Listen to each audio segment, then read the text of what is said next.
इस चर्चा में स्वागत है। आज हम टैरिफ के विषय को गहराई से समझेंगे।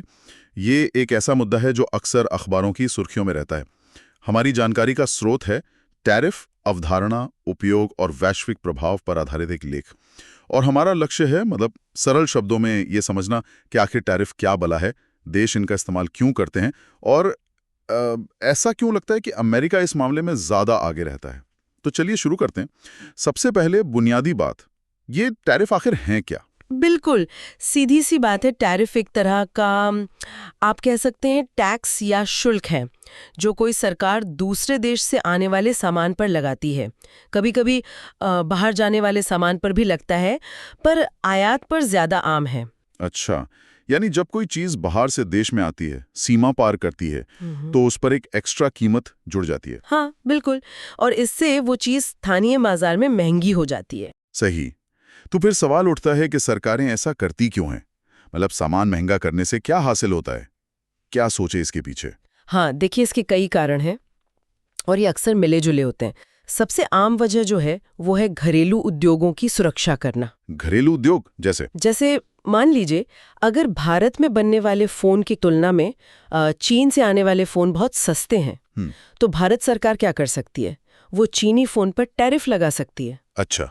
इससे वो फोन महंगे हो जाएंगे और फिर भारतीय कंपनियों को थोड़ी सांस लेने की, मुकाबला करने की जगह मिलेगी। कोशिश होती है कि स्थानीय नौकरियां और उत्पादन बचा रहे। हाँ, ये तो समझ जाता है, अपने घर के उद्योगों को सहारा देना। लेकिन क्या बस यही एक वजह है या और भी कुछ है? नहीं, और भी कारण है।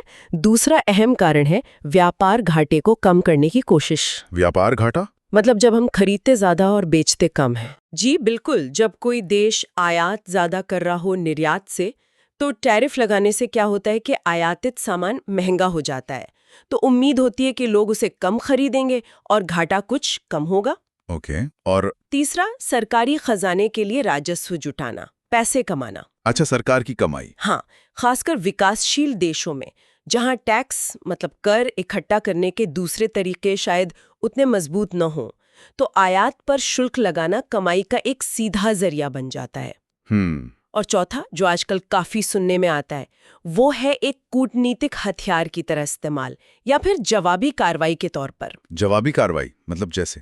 अगर एक देश को लगता है कि दूसरा देश गलत तरीके से व्यापार कर रहा है, जैसे बहुत सस्ता माल बेच रहा है जिसे डंपिंग कहते हैं, या सब्सिडी दे रहा है, तो पहला देश टैरिफ लगाकर उस पर दबाव बना सकता है।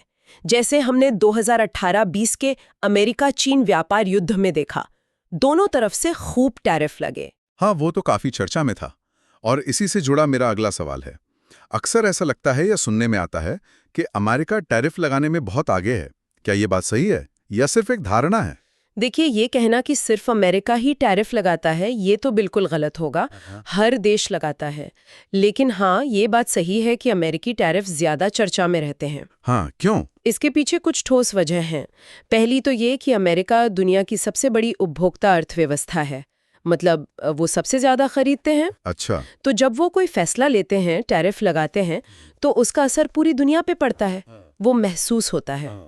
दूसरी बात, अमेरिकी प्रशासन वहाँ की सरकार अक्सर टैरिफ को एक राजनीतिक या कूटनीतिक औजार की तरह इस्तेमाल करती है, मुखर होकर, जैसे नौकरियां वापस लाने का वादा हो या दूसरे देशों से बेहतर व्यापार समझौते के लिए दबाव बनाना हो। हाँ, ये तो दिखता है। तीसरा कारण है अंतर्राष्ट्रीय मीडिया। अमेरिकी फैसलों को कवरेज बहुत ज्यादा मिलती है, तो वो बात ज्यादा फैलती है, ज्यादा बड़ी लगती है। और चौथा, वहाँ समय समय पर एक आर्थिक राष्ट्रवाद की भावना भी उभरती है, जैसे अमेरिका फर्स्ट वाली सोच, जो स्थानीय उद्योगों को प्राथमिकता देने पर जोर देती है। तो ये धारणा थोड़ी ज्यादा है, पर असलियत ये है कि बाकी देश भी पीछे नहीं है, वो भी लगाते हैं टैरिफ। बिल्कुल, लगभग हर देश अपने हितों की रक्षा के लिए किसी न किसी रूप में टैरिफ का इस्तेमाल करता है। आप भारत को ही देख लीजिए। हाँ, भारत में जी, इलेक्ट्रॉनिक्स हैं, कारें हैं, कई कृषि उत्पाद हैं, इन पर यहाँ अच्छे खासे टैरिफ हैं, ताकि जो हमारे स्थानीय उद्योग हैं, किसान हैं, छोटे व्यापारी हैं, उनको संरक्षण मिल सके। अच्छा। चीन को देखिए, वो भी अपने मुख्य उद्योगों को बचाने के लिए टैरिफ लगाता है, जैसे सौर पैनल, स्टील, तकनीक। हाँ। और अमेरिका के जवाब में तो उन्होंने बड़े पैमाने पर टैरिफ लगाए भी थे। यूरोपीय संघ की बात करें तो वो अपने किसानों के हितों के लिए कृषि आयात पर टैरिफ लगाते हैं और उन्होंने भी अमेरिकी सामान पर जवाबी टैरिफ लगाए हैं। तो ये तो हुई सरकारों और उद्योगों की बात, लेकिन इसका आम आदमी पर क्या असर पड़ता है? हमारे आपके जैसे लोगों पर क्या फर्क पड़ता है इससे? हाँ, ये अहम सवाल है। इसका असर देखिए दो तरफा होता है, फायदे भी हैं, नुकसान भी। अच्छा। फायदे में ये गिनाया जाता है कि स्थानीय उद्योगों को मदद मिलती है, जिससे शायद नौकरियां बचती हैं या नई नौकरियां बनती हैं। ठीक है। और नुकसान ये है कि जो सामान बाहर से आता है, चाहे वो फोन हो, कपड़े हो या खाने पीने की चीजें, वो महंगा हो जाता है, तो हम उपभोक्ताओं की जेब पर बोझ पड़ता है। हाँ, ये तो सीधा असर है, बिल्कुल।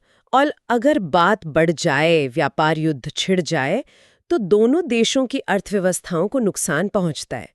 मान लीजिए हमारे देश के जो निर्यातक हैं, जो सामान बाहर बेचते हैं, उन्हें भी मुश्किल हो सकती है अगर दूसरा देश जवाबी टैरिफ लगा दे।